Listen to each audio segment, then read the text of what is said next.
How do we know there's a God? Well, before we start exploring an answer to that, we have to ask another question. What do you mean by God? Do you mean the rewarder or punisher for our actions? Why would God care what we do? What makes him care what we do? Do you mean the organizer, the one who's organizing the whole world? Why would he organize it? Again, what does he care? How did he become the organizer? Who made him the organizer? Do you mean the creator? Oh, now you're talking.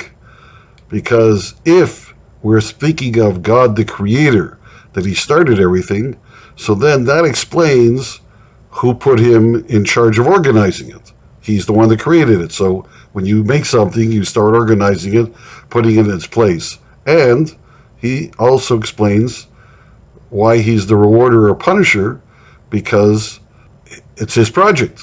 So if somebody messes up his project, so then he's going to do something about that, because it appears he spent a lot of time and energy in putting it together.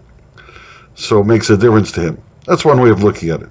When we say God is the creator, first of all, that's in total agreement with the Torah. That's how the Torah starts. In the beginning, God created. So we're introduced to God as a creator. But also, we're answering an age-old question. And that is, and it's very simple. Everybody asks this: who made God? Who made God?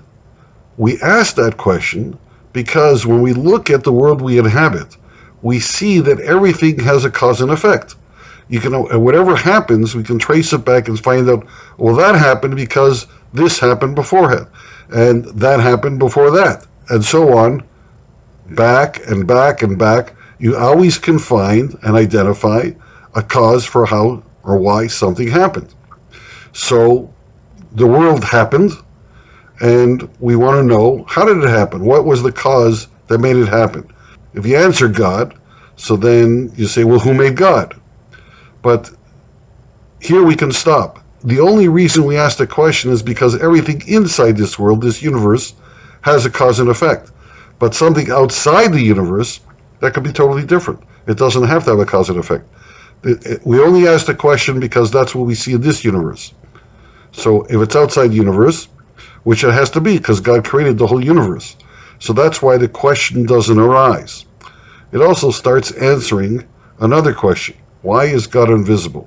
Why can't we see him? Well, we can only see material objects.